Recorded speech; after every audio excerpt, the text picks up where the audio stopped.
Bonjour à toutes et à tous et bienvenue pour ce débrief, le Prix d'Amérique Races The Turf Qualif numéro 6. Voilà, tout simplement la dernière qualif au Prix d'Amérique. Dans 15 jours, on va se retrouver pour la belle fin janvier. Ça sera le dimanche 30 janvier, donc sur l'hippodrome de Vincennes.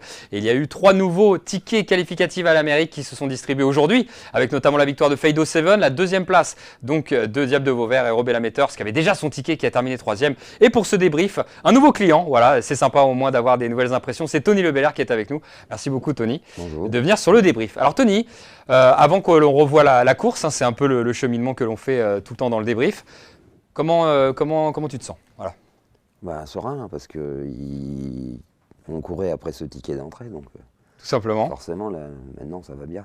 Diable de Vauvert, tu le connaissais il y a plusieurs années, là, tu le redécouvrais. Voilà, ça doit être un plaisir de driver des chevaux comme ça, qui Bien sûr. ont des moteurs. Il a bien changé depuis quelques temps. Maintenant, c'est un cheval de haut niveau. En plus, entraînement familial, j'ai envie de dire. Ouais, Voilà. exactement. Et pour le petit frère, c'est cool. Alors comment ça s'est C'est passé une juste belle après la histoire. course? C'est quoi les premiers mots que tu lui as dit? Je ne l'ai pas croisé moi sur l'hippodrome, est-ce qu'il était présent? Oui, il Bertrand était présent, il était là. Et je sais pas trop, en fait, dans l'euphorie, je n'ai plus trop souvenir. Mais, Geste barrière ou pas? oui, Quand c'est plutôt, comme ça. ouais, non, on est resté sobre. On reste sobre pour une qualif. Voilà, on va regarder la course ensemble parce que j'ai d'autres questions derrière à te poser avec un jour de l'Amérique, mais on va diffuser la course voilà, sur le grand écran. Je te laisserai la regarder.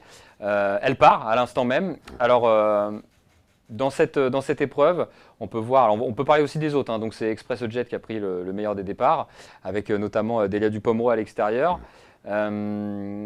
Toi, t'es pas. Voilà, comment est ton Non, départ là? Je me suis élancé plutôt proprement, puis en dehors sont partis beaucoup plus vite. J'ai pas forcément cherché à être mieux parce que devant moi, et c'était Jean-Mi, Rebella Matters, je savais très bien que ça allait bouger à un moment donné, donc c'est des dos qui me convenaient. C'est quelque chose que tu regardes parfois, Bah, on est bien souvent, obligé, oui. de se dire voilà, ce dos-là, finalement, c'est celui-là qui est à prendre. Voilà, oui, parce que ben, il y a des dos qui forcément sont meilleurs que d'autres. Ben, ça fait partie de la tactique de Et course. nous, là, à ce moment-là, on ne fait pas trop d'efforts, on suit gentiment. Là, la bagarre, elle commence, là. Et Alors toi, tu étais un peu loin de la bagarre à ce moment-là, mais tu as vu, voilà, Guderipré qui a dû accélérer fort, Davidson Dupont aussi. voilà. Quand on est parce que nous, on regarde ça à la télé, évidemment, toi, tu es au sulky. Est-ce que tu vois de loin comme ça, tu es quand même à 20, 30 mètres peut-être, est-ce que tu vois un peu ce qui se passe devant ou c'est compliqué de voir? Non, on regarde, hein, on voit bien ce qui se passe. Hein. Puis on sent bien qu'on déroule, que le jeu des relais, on sait que ça va... que la course, elle se décante, quoi. Bon là, tu as vu la faute de Guderipré, déjà tu sais que c'est un client. Hein.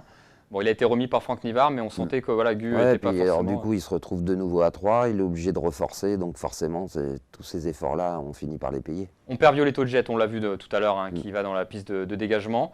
Accélération de Zach Ongio. Vous étiez sur quel pied à ce moment-là? Voilà, on allait vite, hein. Je sais pas trop, mais on allait très vite, hein. On tirait pas sur les rênes. Hein. Et là, on voit un Diable de Vauvert dernier. À ce moment-là. Là, ouais. Par le jeu des relais, tu as power à ton intérieur. Ouais. Mais là, allez, c'est bon, là, c'est parti. Là, Alors là, voilà. Jean-Mi, il enquille. Bon, après, tout le monde sort. Bon, Delia, c'est normal, mais Baker, il n'a pas à sortir. Déjà, il a débouché.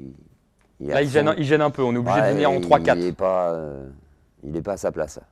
Donc là, effectivement, dans la montée, tu as quand même le bon wagon, mais comme tu dis, tu es obligé de te battre un peu. Regarde Voilà, là, on le voit. Je suis moitié à 4 là, et il nous enquiquine plus qu'autre chose, lui. Alors, c'est Mister F-Dag, hein, c'est ça? Ouais. C'est vrai que pour le coup, il n'avait pas une première chance. Il n'a rien à faire là. Et après, ça se coupe, il passe image, et hop. Et là, t'as encore, attends. Et là, rebelote. C'est qui c'est? Gallus. Gallus. Hein. Ah, Gallus, qui est ferré dans cette épreuve, on le rappelle. Gallus. Qui a déjà son ticket. Alors, du coup, comme je ne veux pas y aller à 4, ben, je suis obligé de le laisser faire, de me remettre dans son dos, mais pendant ce temps-là, Jean-Mi s'est barré. Parce que rappelons que tu avais le dos de Robella Matters. Hein. Donc là, tu te retrouves à 3 longueurs de Robella. Et là, entrée de ligne Et là, droite. il faut les refaire. Hein. Et plus ça allait, plus il allait vite. Hein. Il a fait une ligne droite somptueuse. En fait, il crève les. Alors, il s'arrache le ventre. Hein. Il y a les deux devant, mais tu crèves l'écran là. Ouais. Bon, faute de Davidson, effectivement. Et là, tu dois. Et là, il va de plus en plus vite.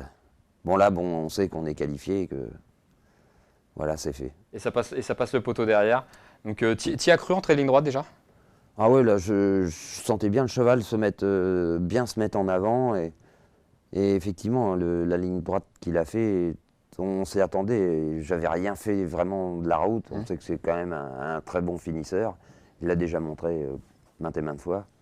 Et là, il l'a refait, donc je suis ravi. J'allais y venir pour ses qualités. On parle souvent de finish, mais il a quand même d'autres qualités, ce cheval-là. C'est qu'il est quand même souvent, dans ses allures, il est toujours propre. Voilà. Ah ouais, Il a ouais. ça pour lui aussi. Ah, ouais, c'est un cheval très très pratique.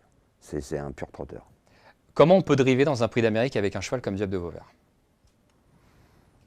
Je pense qu'on va prendre la. De toute façon, on peut pas jouer offensif.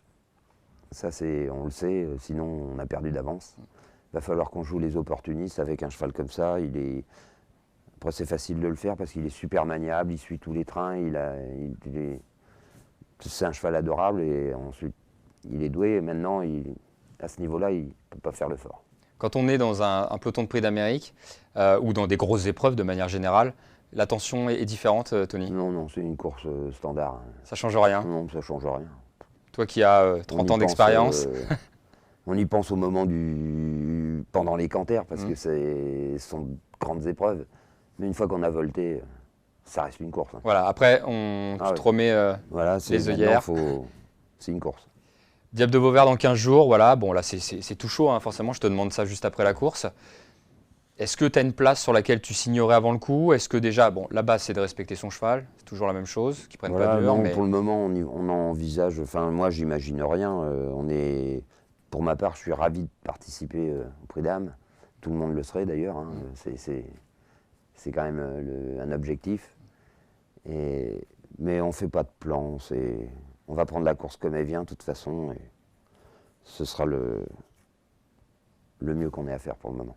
Et pour terminer, donc là, tu démarres plutôt bien l'année, ça fait du bien, on se qualifie pour le Prix d'Amérique. Comment tu envisages 2022? Au fil des années, est-ce que tu te fixes des objectifs, Tony, tous les ans? Non. Tu prends les années comme elles viennent. Comme elles viennent, voilà, exactement. Et le plaisir, c'est plus le Tony driver ou le Tony entraîneur maintenant? Il faut reconnaître que je prends pas mal de plaisir à entraîner. Puis là, en ce moment, on a quelques bons chevaux, donc forcément, c'est bien mieux. Mais l'entraînement, effectivement, ça vient. Avec les années. Ouais, voilà. C'est ça, la maturité. On peut appeler ça comme ça. Oui, on peut dire ça comme ça. Mais après, de toute façon, on est driver, après, on est entraîneur, c'est dans le cheminement. Quoi. La dernière question que je vais te poser, FaceTime Bourbon, pour toi, reste le grandissime favori dans 15 jours? Logiquement, oui. Ça le sera du côté des parieurs, c'est évident, mais voilà, est-ce que tu vois quelqu'un vraiment qui peut l'inquiéter au moment où on se parle? Il va y avoir Étonnant qui va jouer sa carte, forcément. C'est sûr même. Mais comme FaceTime, il a fait l'impasse environ un mois et demi. Ouais. Il va courir grosso modo voilà, à 5 semaines. C'est ça, ouais. Il est très bon de fraîcheur. S'il refait la performance qu'il avait fait la fois d'avant, j'ai peur que ce soit dur pour tout le monde. Bon, ça sera le mot de la fin, Tony Le Villard. Ça donne de l'espoir en tout cas pour ceux qui seront au début de la course, et notamment toi. Bon, merci beaucoup Tony. Voilà, on se retrouve nous dans 15 jours pour la belle, ça y est, on attaque avec le dimanche 30 janvier prochain. Vous l'avez compris, le Prix d'Amérique, Races the Turf, la finale. Et je disais Fado 7, donc Diable de Vauvert et Rebella Meters. Ça va être serré au niveau des gains d'ailleurs, parce que des chevaux comme Zaconjo, Diable de Vauvert n'ont pas terminé dans les 3 premiers. S'ils vont là-bas au niveau des gains, je pense que voilà, ça va être difficile pour d'autres de se qualifier. On a terminé pour ce débrief. Vous l'avez compris, on se retrouve dans 15 jours. Allez, à très bientôt.